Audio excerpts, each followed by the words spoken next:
हरियाणा सरकार ने अपनी सुनियोजित साजिश के तहत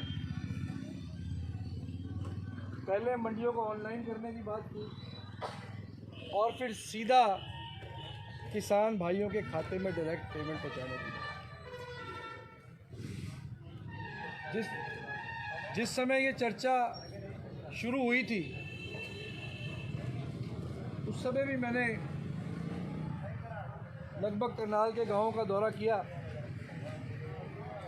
और मैं दावे के साथ इस बात को कह सकता हूं कि सरकार के उस कदम का सबसे ज़्यादा विरोध अगर कोई किसी ने किया तो हमारे जिम्मेदार भाइयों ने। और मुझे आज भी याद है, असंध हल्के के गांव का नाम मुझे याद नहीं, एक बुज़ुर्ग लगभग 85 साल के मुझे मिले,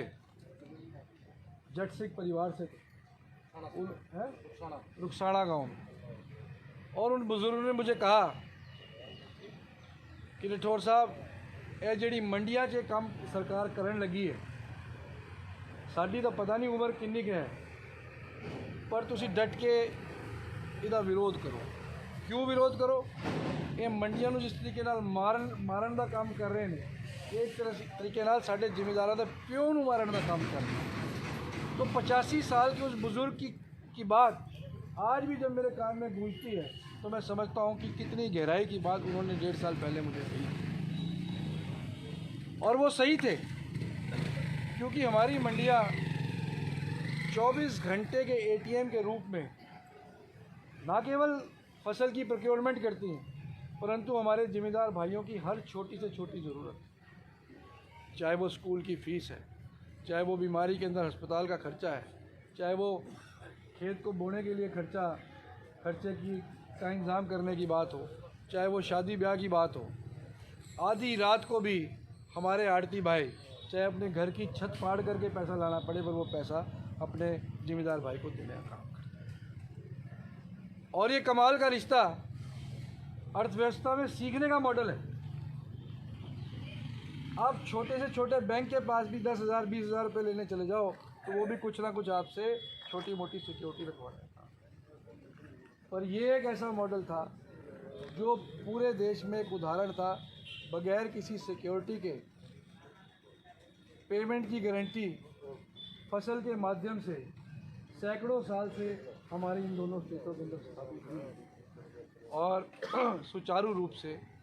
ये प्रदेश के किसान को आगे बढ़ाने का काम है। जिस चीज़ के अंदर बदलाव में जिम्मेदार भाइयों ने ज़रूरत नहीं समझी और जिस बदलाव के लिए आड़ती भाइयों ने ज़रूरत नहीं समझी, तो उस बदलाव को करने की आवश्यकता क्या थी, ये बात हरियाणा सरकार को, प्रदेश के किसानों को, वो तीसरी पार्टी है। सरकार जायज़ जब होती जब कोई पक्ष आवाज़ उठाने की बात, दोनों पक्ष अपने पुराने सिस्टम को लागू करने के लिए लगातार इस बात को उठाने का काम कर रहे हैं, परंतु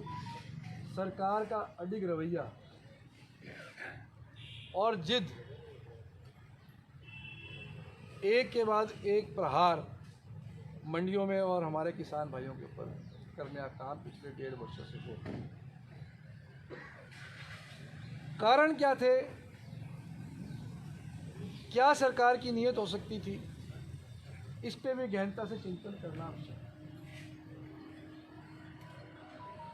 सरकार की सिर्फ एक ही नीयत थी कि ये जो मेहनतकश लोगों के द्वारा सैकड़ों सालों में तैयार की हुई मंडियां हैं,